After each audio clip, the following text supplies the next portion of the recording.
So I've been thinking about telling this story for a long time, and I think I'm finally ready to tell it. So I almost, when I was pregnant with my son, and I say that because if I didn't have the best OB in the world and a mother-in-law that's a nurse, who knows what would have happened. So at around 31, 32 weeks, I'm not feeling that great. Like, I'd had a great day, everything was normal, and then I just started feeling like I took a shot or something, like I didn't have a headache or anything. I just felt like I was like really incoherent and flighty, and it was really weird. So I take my blood pressure, it's like 180 something over like 115, 120 something. I call my mother-in-law. She calls my OB. My OB gets on the phone and he's like, that's way too high. You probably have severe preeclampsia. You need to get to the hospital right now. By the time I get to the hospital, I'm just kind of there, right? Like, they're talking to me. I'm not really processing stuff. I'm just signing things and handing it to my husband. So we get in there. First doctor literally is looking over my tattoos and he's like, you sure you just didn't drink too many Monsters today? I'm like, no, brother, I'm pregnant. What the fuck? So then my doctor is like the next one on rotation. So like then the following morning, my doctor comes in. He's like, you got severe preeclampsia. You'll be lucky to leave the hospital until you have the kid. Like, there's no way you're going home. He's like, so I'm going to run all the tests to prove that you have severe preeclampsia, and then we're going to move you to PRMC, which is like the bigger hospital in Fort Wayne. And so then he gives me the steroid shot. He's like, we need to get him ready for early delivery, etc., etc. So then he leaves, everything's in motion. I'm expecting to go to PRMC. The next day, a different doctor is on shift. Around like early morning, they do like this special ultrasound where they're checking for movement, all the stuff. He's not testing that great, right? So then the nurse, after the ultrasound, she comes in and she takes the blood pressure cuff off of me, which they were taking my blood pressure every 15 minutes because I was not only on blood pressure pills, I was also getting IV blood pressure medicine because my blood pressure was not getting better and not going down. Literally, if I would just sit up, my blood pressure would spike to like 160, 170 over like 100 and something. So then around like noon, they hadn't taken my blood pressure for hours. They hadn't given me my medicine for hours because that doctor had come in. He's all upset. He's like, you wanted to talk to me? And I was like, yeah, aren't I supposed to be going to PRMC today? And he's like, no, I'm not sending you to PRMC. He's like, you're fine. You're just anxious because you're pregnant and that's normal. So I'm going to give you some pills and you're going to go home. You're fine. You don't have preeclampsia. So my mother-in-law comes in. She's like, why aren't they getting you ready to go to PRMC? And she's like, what's your blood pressure? At this point, I'm not feeling good. I'm bright red from head to toe. I'm nauseous. I'm starting to feel flighty again. I'm not feeling good.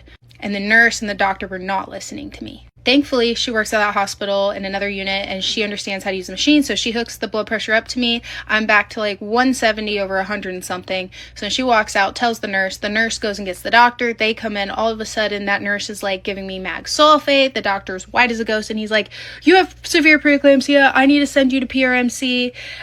We're calling the ambulance right now. They should be on their way. We're going to start prepping you for transport, etc. Totally changed his freaking tune, right? Sorry, the story gets me worked up. And so then they end up transporting me to PRMC. They're like, we're gonna have you in the hospital for like 2 weeks because we need to like get you to 34 weeks and then we can do the C-section or try for delivery, whatever. Then those doctors were fucking on it, dude, because like they come in, they're checking, like things are not getting better. And then I think it was like day 2 or day 3, then the different OB, she's like fetal maternal specialist, I always get that wrong, but she comes in and she's like, your labs are getting worse, like my liver and my kidney stuff, that was just getting progressively worse, and then he was also getting worse, and she's like, we need to prep for a C-section because I'm afraid if we don't do it now, he might not be here in 2 weeks. So then they're prepping me for the C-section, and then she comes in early and she's like, we need to do it now. My like scheduled C-section, she's like, she's healthy, she can wait, I'm scared you can't wait. They rush me in there. It's like a stage 2 C-section or whatever, to where there's like stage 1 is like voluntary or whatever, like normal, healthy, and then there's like stage 2, which is like not quite an emergency, but like we need to get this done like ASAP, and then there's emergency C-section. So it wasn't quite an emergency. And then she's like, we need to get in, we get it done. My placenta was literally starting to peel away from the uterine wall and was like necrotic. She literally said it looked like a torn rag that was just hanging in there. So the fact that 2 out of the 3 doctors at my local hospital just wanted to send me home, and if it wasn't for my mother-in-law and my doctor, who knows what have happened. How many women get ignored by their doctors? You know what I mean? And I just felt kind of flighty. And if it wasn't for my doctor that had told me, like, hey, your blood pressure's starting to get a little high, like the week before, he was like, you're starting to get a little high. He's like, so if you don't feel good at all, headache, any of these symptoms, he's like, take your blood pressure, and if it's high, you need to go to the hospital. So if I didn't have a good doctor, and if I didn't have a mother-in-law that was fighting for me, how many women would have just gone home? Like, you, as a mother, you can die from that, and you can lose your baby. So, like, I don't know. I'm very grateful.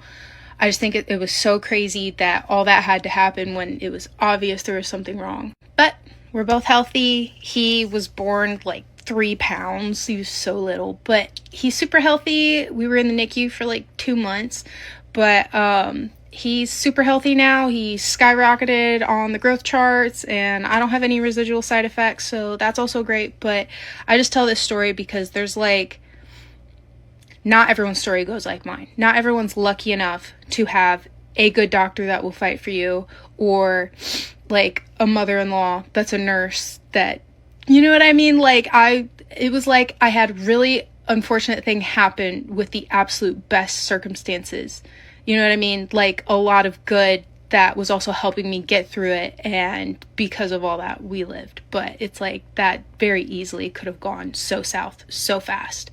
You know what I mean? Like, 2 out of the 3 doctors at my local hospital just wanted to send me home and thought I was just being a crazy pregnant lady. And so, yeah, I don't know, I just think that was crazy. And yeah, but hey, we're lucky, we're alive, that's all that matters.